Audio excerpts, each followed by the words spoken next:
आइए आज पढ़ते हैं हम लोग वर्ब क्रिया। इससे पहले क्लास में हम देख चुके हैं क्रिया किसको कहते हैं। जिस मूल शब्द से क्रिया बनती है उसको धातु कहते हैं और धातु में ही ना प्रत्यय को जोड़कर क्रिया का निर्माण होता है। कहने का मतलब यह है कि धातु में ना प्रत्यय को जोड़ते हैं तो क्रिया बनती है। इससे पहले धातु के प्रकार देख चुके हैं और आज देखेंगे हम क्रिया।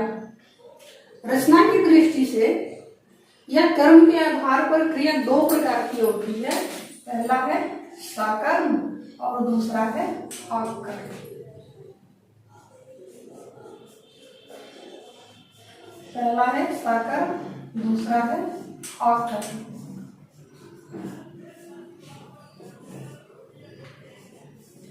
सकर्म क्रिया किसको कहते हैं?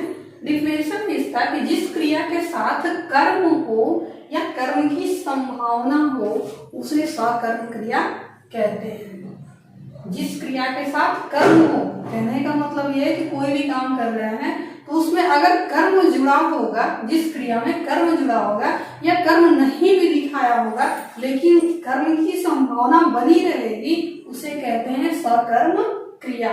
जैसे में है सीता गीत गाती है।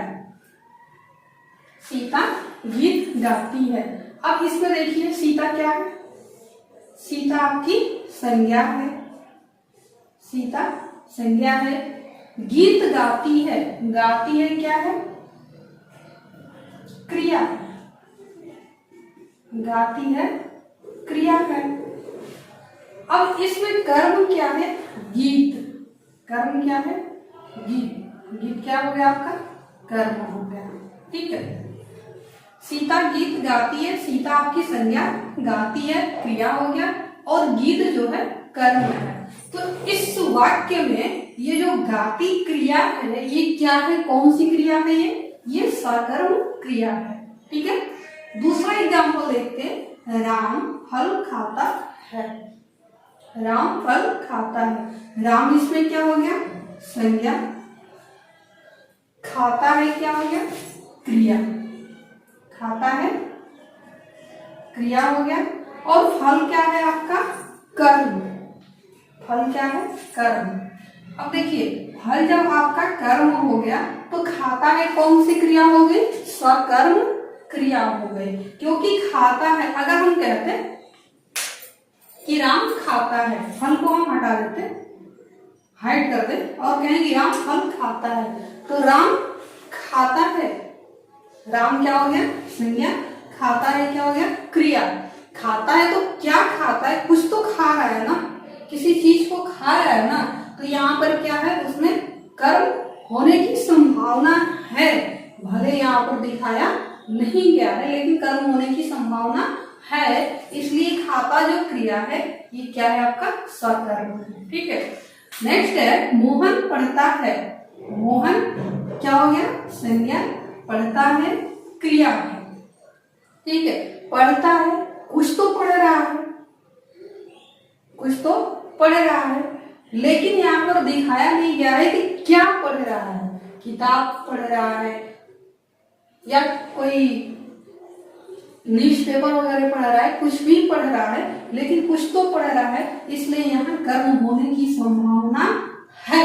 भले ही यहाँ पर दिखाया नहीं गया है, इसलिए ये जो पढ़ता क्रिया है ये क्या है? सकर्म क्रिया है। ठीक है। अनुज खेत जोतता है।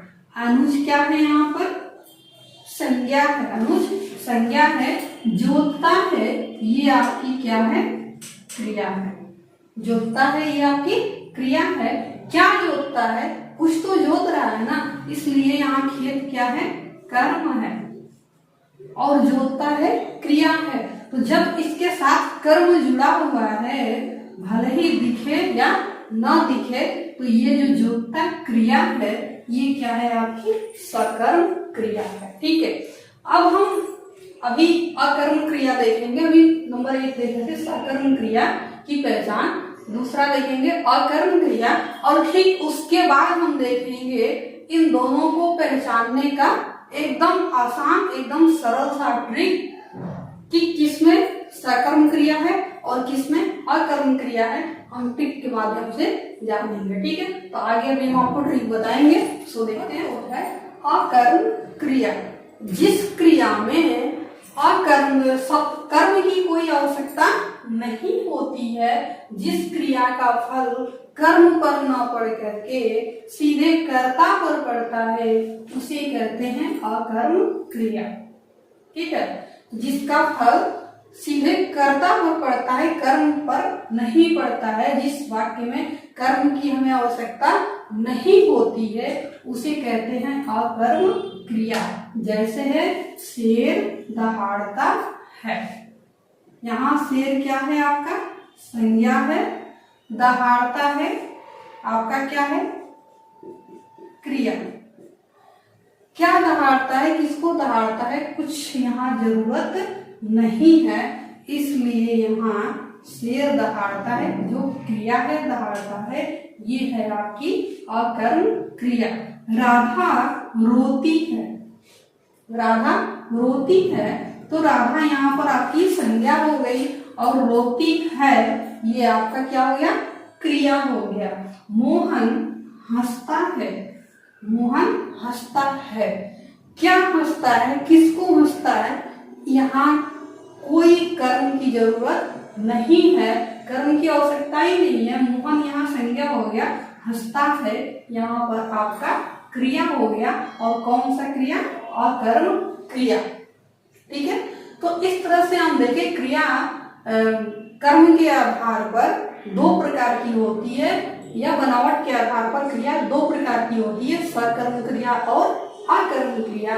अब आइए हम दोनों को पहचानने का बिल्कुल ही आसान सरल सा एक ट्रिक देखते हैं कि किसी भी क्रिया के साथ क्या कह रहा है, किसी भी क्रिया के साथ क्या और किसको लगाकर प्रश्न करने पर अगर उत्तर मिले तो वो क्रिया क्या होगी, सकर्म होगी।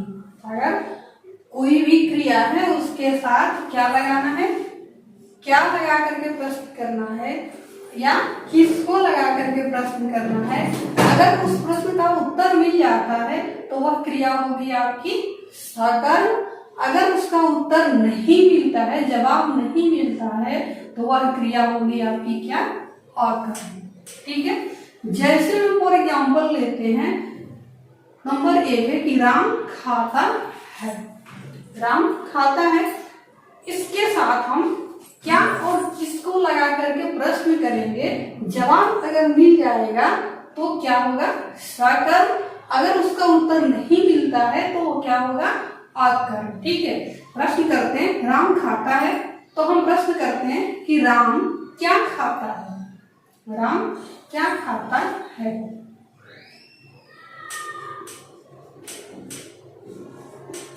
राम क्या खाता है, जवाब मिल सकता है खाना खाता है, फल खाता है, मिठाई खाता है, कुछ भी खा रहा है, संभावना है। राम खाता है, यहाँ कर्म तो नहीं है कि फल खा रहा है, मिठाई खा रहा है, खाना खा रहा है, लेकिन संभावना है कि कुछ तो वो खा रहा है। ठीक है, फल लेते हैं, फल मिठाई आदि कुछ भी खा रहा है, तो ये क्या है, ये खाता जो क्रिया है, खाना क्रिया है, ये क्या है आपकी सकर्म है। किसको खा रहा है, क्या का तो जवाब मिल गया, किसको खा रहा है, फल को खा रहा है, मिठाई को खा रहा है, कुछ खा रहा है। ठीक है, किसी चीज को खा रहा है, फल को खा रहा है, मिठाई को खा रहा है, तो यहाँ पर किसको खा रहा है, फल को, मिठाई को, कुछ आ गया, तो यहाँ पर इसका जवाब मिल रहा है। तो इस प्रकार से जो खाना क्रिया है ये क्या है आपकी सकर्म है। ठीक है, नंबर 2 है श्याम पढ़ता है, श्याम पढ़ता है। अब प्रश्न करते हैं श्याम क्या पढ़ता है,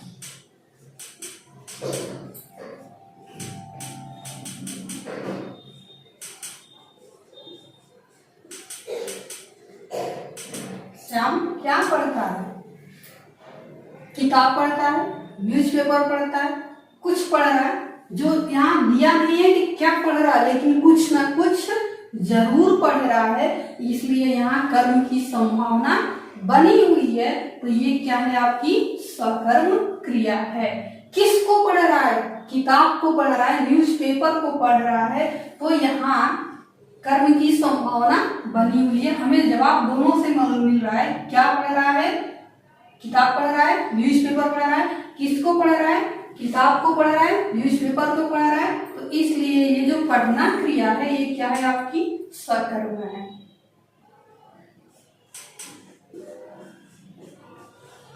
ठीक है। नंबर 3 है, सीता रोती है। प्रश्न करते हैं।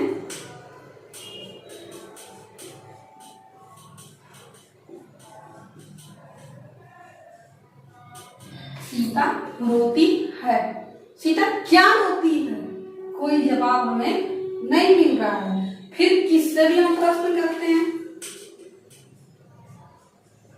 सीता किसको रोती है?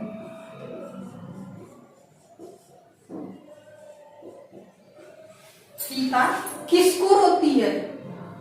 कोई जवाब मिल रहा है? नहीं मिल रहा ना, तो इसलिए ये क्या है? रोती है। जो रोना क्रिया है ये क्या है? आपका अकर्म है। जो रोना है ये अकर्म हो गया आपका, क्योंकि क्या से भी इसका कोई जवाब नहीं मिला, और किसको लगा करके प्रश्न किए तो भी हमें कोई जवाब नहीं मिला। रमा गीत गाती है। रमा गीत गाती है। प्रश्न करते हैं, रमा क्या गाती है? रमा क्या गाती है? जवाब मिल रहा है कि गीत गाती है? जवाब मिल रहा है कि गीत गाती है या गाना गाती है, तो यहाँ हमें जवाब मिल रहा है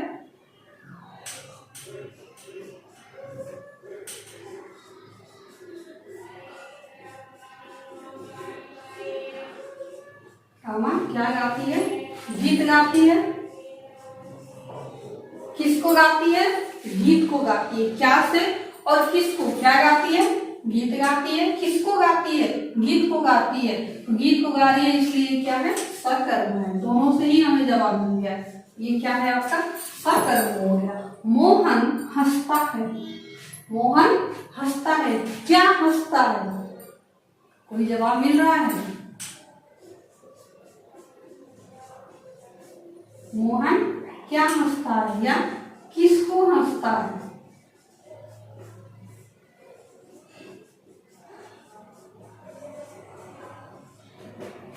कोई जवाब नहीं मिल रहा। क्या हंसता है? कोई जवाब नहीं मिल रहा। किसको हंसता है? कोई जवाब नहीं मिल रहा। तो यहाँ पर जो हंसना क्रिया है ये क्या है? आपका अकर्म है। इसका कोई कर्म नहीं है। इस तरह से हम देखें कि क्रिया जो है हमारी दो प्रकार की होती है। पहला है सकर्म और दूसरा है अकर्म। सकर्म क्रिया, जिस क्रिया का हल कर्म पर पड़ता है और जिसमें कर्म की संभावना बनी रहती है, उसे सकर्म क्रिया कहते हैं। दूसरा था अकर्म क्रिया, जिसमें कर्म की कोई संभावना आवश्यकता ही नहीं होती है, जिसका फल कर्ता पर डायरेक्ट पड़ता है, उसे अकर्म क्रिया कहते हैं। इसका ट्रिक है कि किसी भी वाक्य में क्रिया के साथ क्या और किसको लगाकर प्रश्न करेंगे, अगर जवाब मिलेगा, उत्तर मिल जाएगा, तो वह क्रिया क्या होगी? सकर्म। अगर जवाब नहीं मिलेगा तो वह क्रिया क्या होगी? अकर्म होगी। ठीक है। अब नेक्स्ट आगे देखेंगे हम क्रिया के अन्य सारे भेद आगे देखते हैं।